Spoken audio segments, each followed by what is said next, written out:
Hey guys, it's Kate and welcome to another Autism Digest interview, where today we have a conversation with someone who I feel is really important in today's divided society.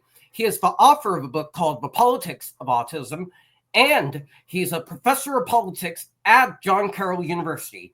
He is Dr. John Pitney. Thanks for coming on, Dr. Pitney. Thanks. Actually, I'm a professor at Claremont McKenna College.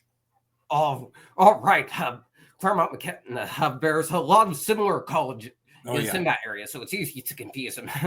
All right, my first question for you is, for those that may not know you, what's your story in your own words? Okay.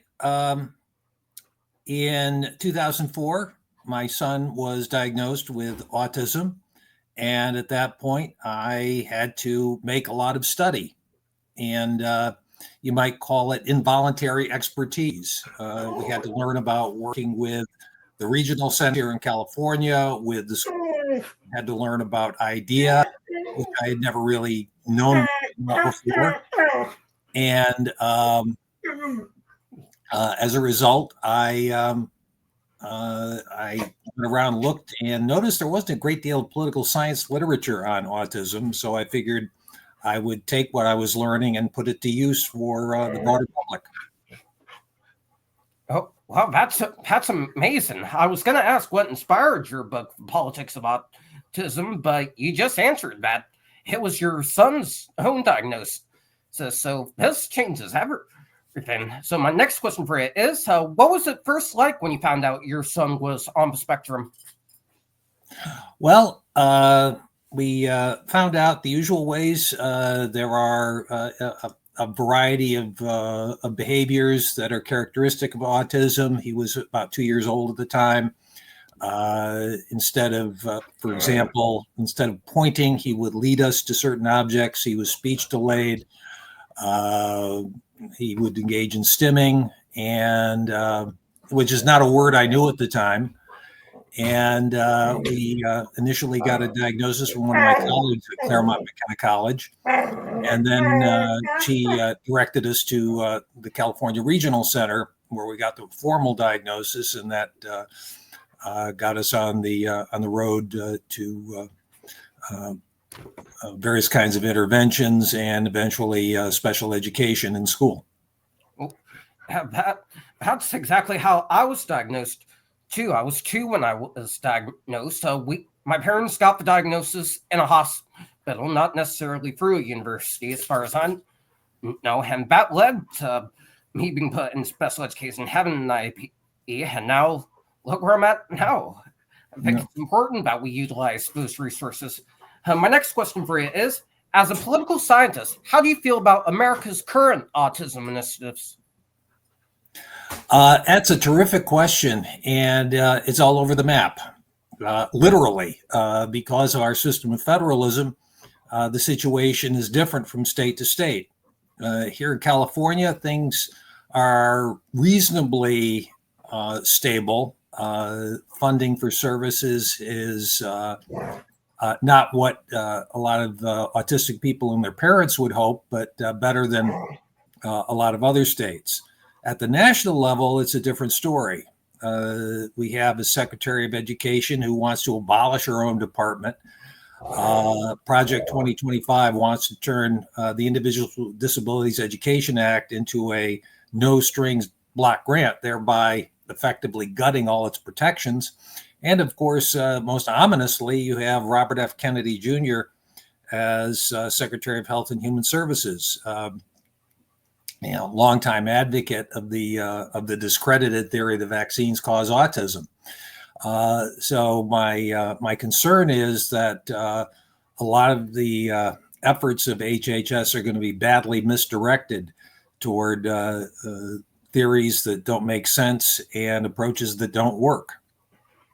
Yeah, I absolutely agree with you. And I actually wrote an article about the RFK thing for a couple of sites, and I pointed out that, in a way, not to get controversial, but he's a bit of a hypocrite. His great aunt has, I'm sure you know, studying this stuff, Rosemary Kennedy, that's who that was. It's easy to get Kennedys mixed up.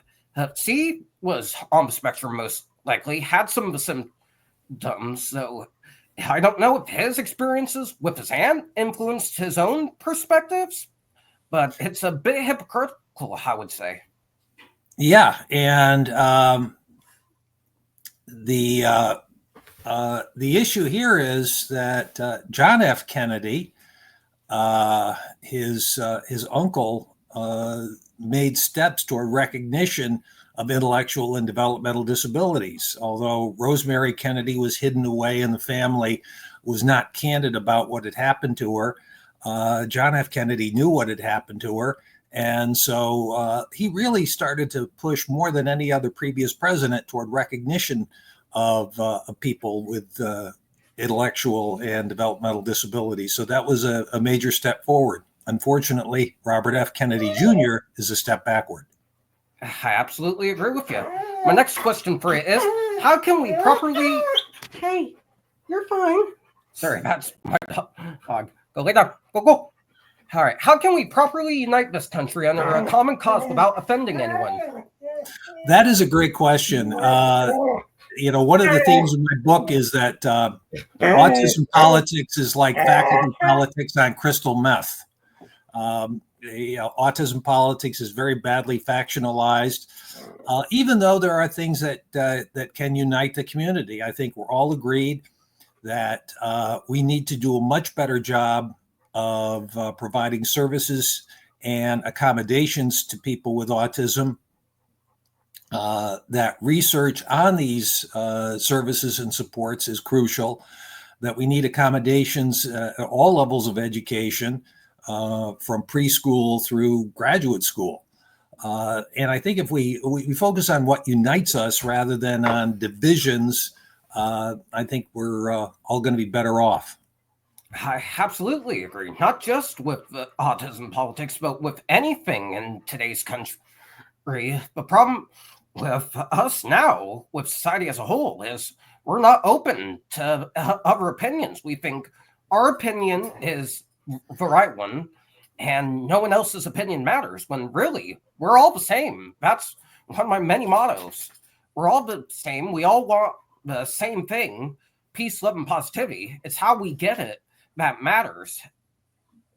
Yeah, and ironically, Robert F. Kennedy Jr. has, in a way, been a force for unifying the autism community, because whatever people may disagree on, there's general consensus that this is not good for the community, not good for the country. Yeah, I've seen a bit of a story for you. Earlier this year, I've had Jesse Blake Snyder on, and the way we connected was through a disagreement.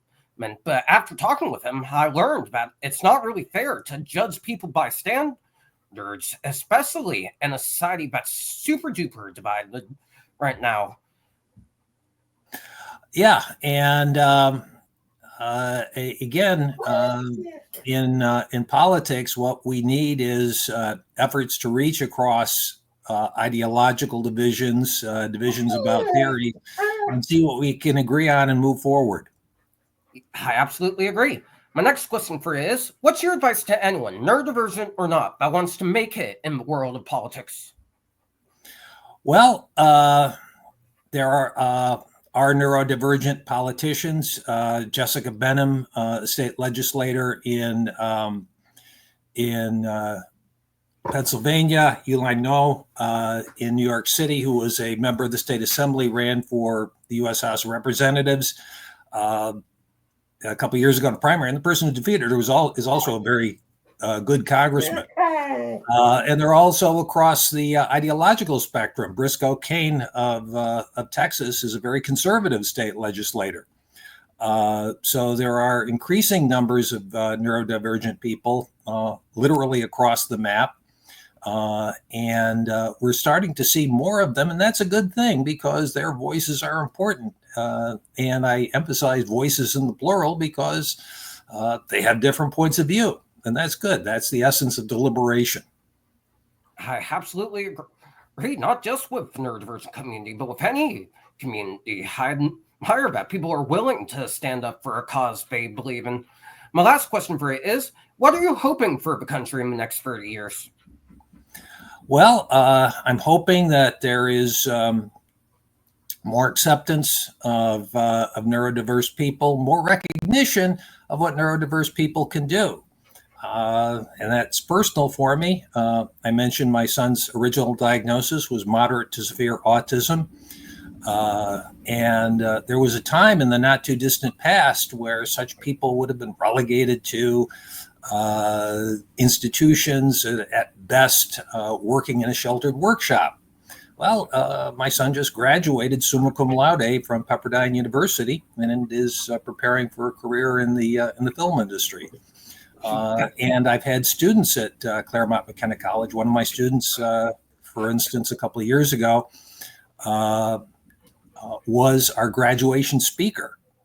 And so, recognizing that there are a lot of neurodivergent people with challenges, that's a very real thing, and we shouldn't forget that. But neurodiverse people can accomplish a great deal, and we should recognize those accomplishments.